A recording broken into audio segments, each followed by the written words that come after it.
WCBI News at 10 starts now. A teenager is wanted for attempted murder after police say a fight turns to gunfire in Starkville this afternoon. Thank you for joining us tonight at 10. Police say they're looking for this teenager here, DeAnthony Avante Carpenter. Starkville police, they were called out to Catherine Street for a reported shooting just before 4 o'clock.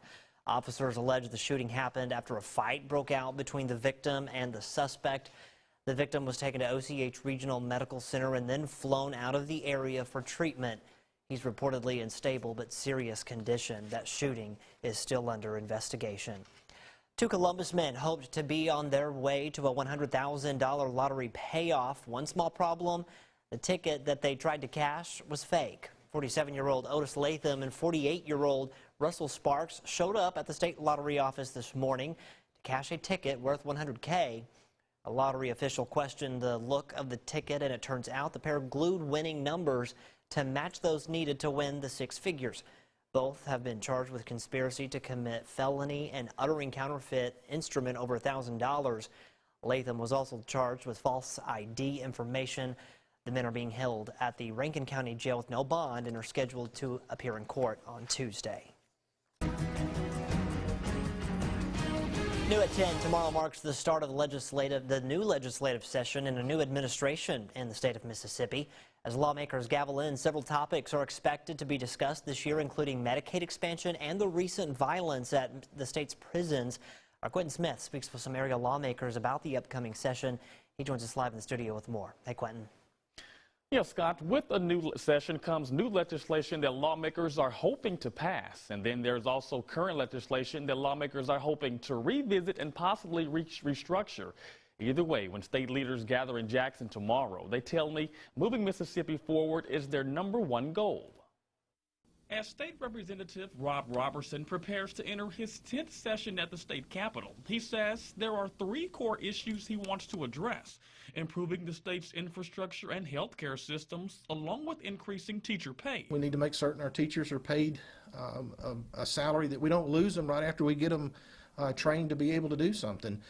We need to make certain that our students have facilities that are that they can be proud of, but that when they leave, they have a first-class education. The District 43 state representative says the recent violence at state penitentiaries is a disturbing challenge the state is now facing. That, too, is another issue he wants to address during this year's session. The one thing that I truly believe is that, we should have a punishment system, and it shouldn't be set up to be something that's pleasant, but it surely shouldn't be something that we should be putting people in to be more dangerous than the outside. We could control that world, and we just need to figure out how to make certain that it's taken care of, and taken care of in a better way than it is. I'm joining others to that point, asking that we find out what's going on down there in our state penitentiary. District 41 State Representative Kabir Kareem also wants to address that same concern. During this year's session, Kareem says he wants to look into legislation that would ensure women receive fair and equal pay in the workplace, as well as being an advocate for criminal justice reform. Mississippi should be the model for second chances. And we should give people the opportunity to, #1, get employment, #2, make it, once they paid their debt to society, they don't have to wear the scarlet F on their chest for the rest of their lives, and let them have full rights as citizens. Both Robertson and Kareem say it's going to take everyone working together, even if it means working across the aisles to help get the state where it needs to be. I hope that when we walk through those chambers that people look at that. It's not about being a Republican or a Democrat. It's about what can we do to move Mississippi forward. My biggest expectation is that, we're going to be able to achieve some things and try to get Mississippi in a direction that has a lot more economic development. Under this new administration, Tate Reeves will become the state's new governor, and Delbert Hosemann will serve as lieutenant governor. Scott? All right, Quentin, thank you very much. State officials argue they're being as transparent as possible, given the current investigation into the MDOC violence at Parchman and other prisons. But the public continues to launch questions via social media. Governor Bryant has been providing updates on Twitter, but faced cameras for the first time today. Big questions: who's responsible and what's next? Cordy Ann Jackson takes some of those questions to Governor Bryant. She has more. Order has been restored, but questions linger about the state of the Mississippi Department of Corrections. Easy to stand back and say what you ought to be doing when you're managing a prison under these conditions. It is a very difficult job to do. Governor Phil Bryant says the blame for the recent violence falls not on his administration or MDOC, but squarely on those behind bars. Someone asked earlier who's responsible for what's happening at Parchman. The inmates. The inmates are the ones that take each other's lives. The inmates are the one that fashion weapons out of metal. The inmates are the one that do the damage to the very rooms that they are living in. The other factor at play, according to Bryant, gangs. Gangs not only take lives within correctional facilities, but on the streets of Jackson, Mississippi. They are a real threat. They continue to be a threat. Bryant admits it's difficult to recruit and retain corrections officers with the current pay. When asked if hindsight is 20/20 and if he would do anything differently with funding, he says he's tried. I've been saying that for the past 4 years. You can look back at when we made presentations to the Budget Committee and saying you've got to invest in the prisons. We passed criminal justice reform so we could try to move some of those nonviolent offenders out to make more room for the really violent offenders that need to be there. But this is a whole new level. So I did pull the executive budget recommendations for the last 4 years. Here's what I found. The first year of this term, he did recommend a bump to the corrections budget. The next year, a 1.8% cut. Level funding the next year, and last year he recommended a 5.4% overall increase. Courtney Ann Jackson, WCBI News.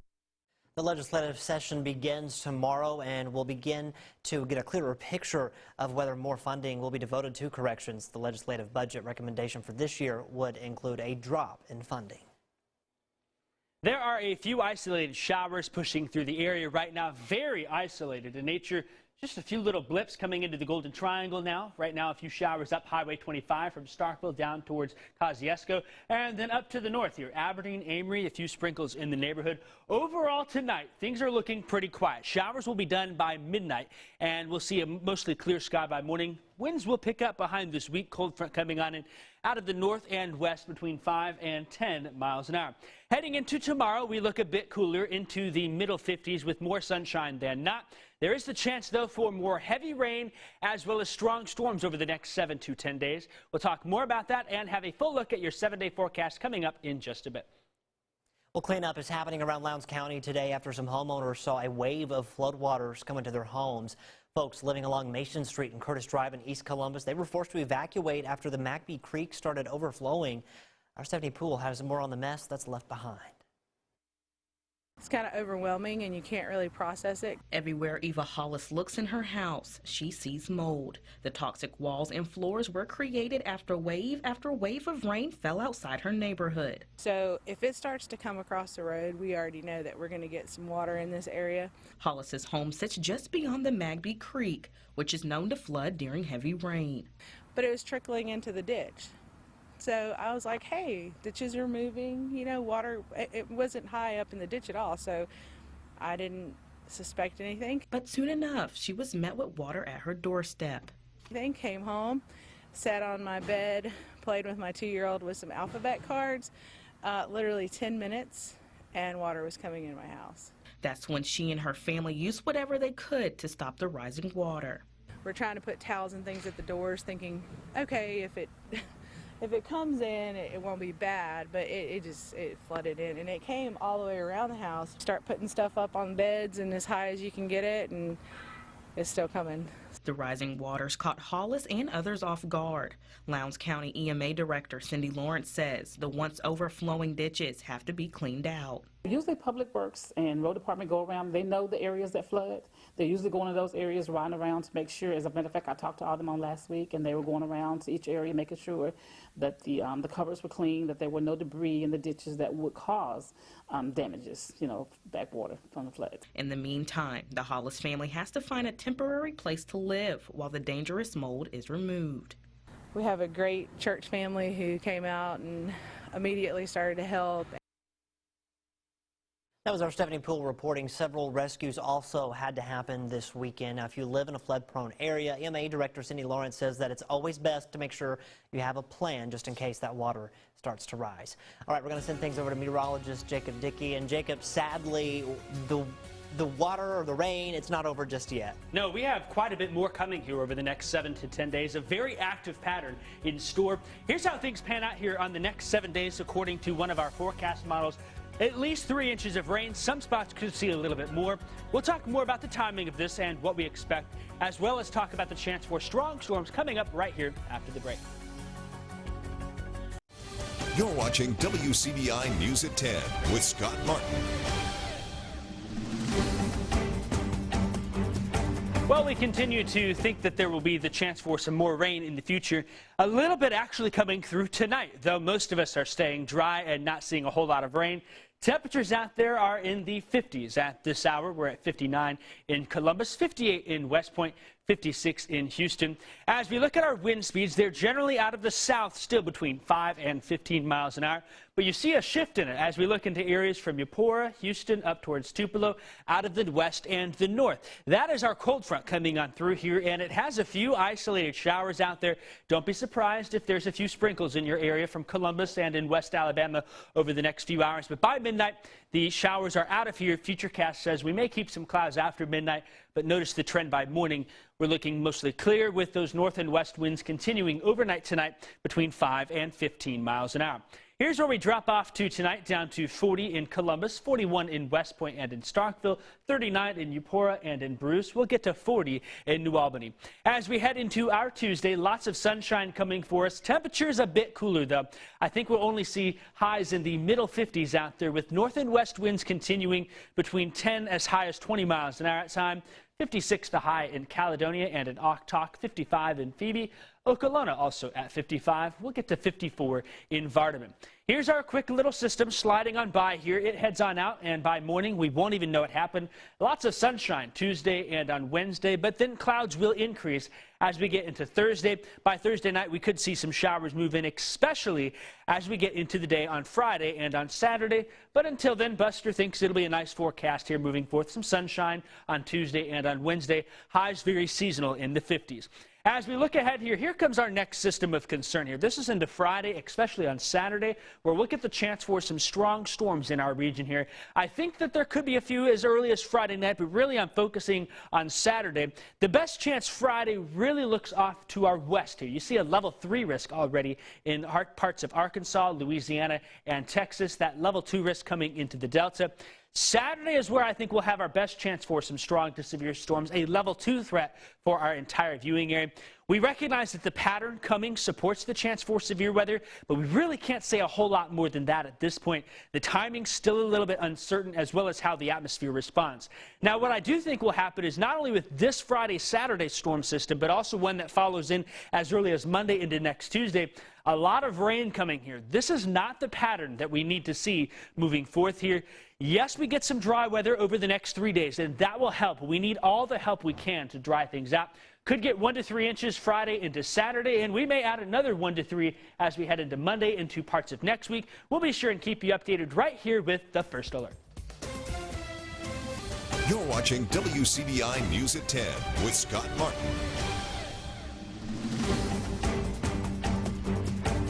Welcome back, everyone. Flu activity is high and it continues to spread according to the CDC. You can still get your flu shot if you have yet to do so you can better your odds at not catching the flu.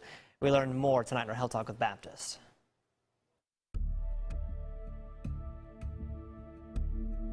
Hi, I'm Dr. Lee Richardson, a physician in the emergency room at Baptist Memorial Hospital, Golden Triangle. Tonight I would like to talk to you about influenza, more commonly known as the flu. The flu is a contagious respiratory illness caused by influenza viruses that infect the nose, throat, and lungs. It can cause mild to severe illness and at times can lead to death. Influenza symptoms can include fever, cough, sore throat, runny or stuffy nose, body aches, headache, chills, and fatigue. Some people may have vomiting and diarrhea, though this is more common in children than in adults. Most experts believe that flu viruses spread by droplets made when people with the flu cough, sneeze, or talk. These droplets can land in the mouths or nose of people who are nearby. Less often, a person might also get flu by touching a surface or object that has flu virus on it and then touching their own mouth, eyes, or possibly their nose. Flu is unpredictable, and how severe it is can vary widely from one season to the next and even from one part of the country to another. Older people, young children, pregnant women, and people with certain health conditions such as asthma, diabetes, or heart disease at greater risk for serious complications if they get the flu. Join us next time for Health Talk with Baptist, when we will discuss the single best way to avoid getting the flu vaccination. Mail your topic suggestions to healthtalk@wcbi.com. Health Talk has been brought to you by Baptist Memorial Hospital Golden Triangle. SEC athletes make big decisions on their football careers, one of those including a Starkville native. More on those stories coming up next in sports. Here's sports with Tom Ebel. Big day for college athletes around the country making their decision for their football careers. One of those coming right in our own backyard. From WCBI End Zone Defensive Player of the Year in 2016 to taking a shot at every football player's dream, Starkville native Willie Gay will enter his name to become an NFL athlete. The junior linebacker announcing on his Twitter account that he will enter the 2020 NFL Draft, foregoing his senior season. Gay recorded 95 tackles, 6 sacks, and 3 interceptions in 27 career games at Mississippi State. Gay missed 8 games in his junior season due to a suspension. The Starkville native joins Kylan Hill and Cam Dantzler as the only juniors to officially announce they'll be heading to the NFL Draft. Alabama junior quarterback Tua Tagovailoa making a decision that could shape the SEC in 2020 today. The Crimson Tide quarterback position will be up for grabs as Tua announces he'll enter the 2020 NFL Draft. Tagovailoa will forego his senior season to go pro and is currently still rehabbing on the hip injury he suffered against Mississippi State in November, but Tua believes he'll still be able to play football in the fall. Tua will go down as one of the best college football quarterbacks to play the game, breaking the NCAA record for passing efficiency, while also breaking Alabama records for career touchdowns, completion percentage, and single-season passing touchdowns. Tagovailoa says the decision was truly back and forth on whether to stay or to go. You know, going through my rehab and then, you know, with my parents, talking to my parents about it, I mean, it's been tough. You know, I have been going back and forth, you know, because, I mean, some things make sense, some others don't. I mean, I just had to factor in a lot of things, you know, as to why I should either stay or why I should leave. But, I mean, we set a date just so we could kind of get everything over with, and we're not, you know, continue to play the, okay, you know, but if I do stay, you know, this could happen, but if I do go, this could happen. So now that it's done, I mean, don't got to worry about it too much anymore. Tua joins wide receivers Jerry Jeudy and Henry Ruggs. Ruggs announcing he'll go pro today as well as Jedrick Wills, Terrell Lewis, and Xavier McKinney as Crimson Tide athletes going pro as juniors. The final bowl game of the 2019 season, Louisiana-Lafayette defeats Miami of Ohio 27-17. The Ragin' Cajuns finishing with its best season in school history at 11-3. But the story, Ackerman native and former WCBI End Zone Offensive Player of the Year Jamarcus Bradley balling out. 7 catches for 88 yards and 2 touchdowns in the win, making it back-to-back 10-touchdown seasons for the former Choctaw County Charger. Ole Miss women's basketball falls on the road to number 10 Texas A&M 79-35. Rebels falling to 0-2 in SEC play. Doesn't get any easier for the Rebels. They'll have to face 23rd ranked Tennessee in the Pavilion coming up on Thursday. Area hoops in Caledonia taking on Lamar County in Vernon. First quarter Feds ball. Barnes three-pointer no good, but Beasley right there for the putback. Feds with the early lead, but here comes Lamar County. Jamichael Cribbs finds an open Jackson Hollis in the corner for the 3 ball. Lamar County retakes the lead, but here comes Caledonia. Bohannon with the rock. It's going to find Cooper McCleskey. The fadeaway 3 ball plus the foul. 4-point play for the Feds. They're on top here in the first, but Vernon would respond again. Cribbs to the rack, takes the contact floater. silky smooth and one bucket. Back and forth game early, but Caledonia able to pull away in the second half. Feds get the win 59-49. In ladies action, Caledonia, Lamar County, let's pick it up. Third quarter, Feds ball. Lathan with the rock drive scores, Feds up by 3. Now to the fourth quarter, Vernon ball. Check out the ball movement. Addie Beasley to Aaron Blanchard. Takes the contact and won! Vernon ties the game at 30 late in the fourth. Bulldogs ball movement again. Catherine Collins swings to Cammie Rogers in the corner for 3. Vernon up 3 and less than a minute to go. Bulldogs inbound. Beasley to Blanchard to put them up by 1. Vernon goes on to get the win 40-38. Great night of basketball, Scott. I was going to say some heat competition there. You love to see it. Yeah, heated up competition That's there. it. All right, thanks, Tom. Well, that's your forecast when we come back.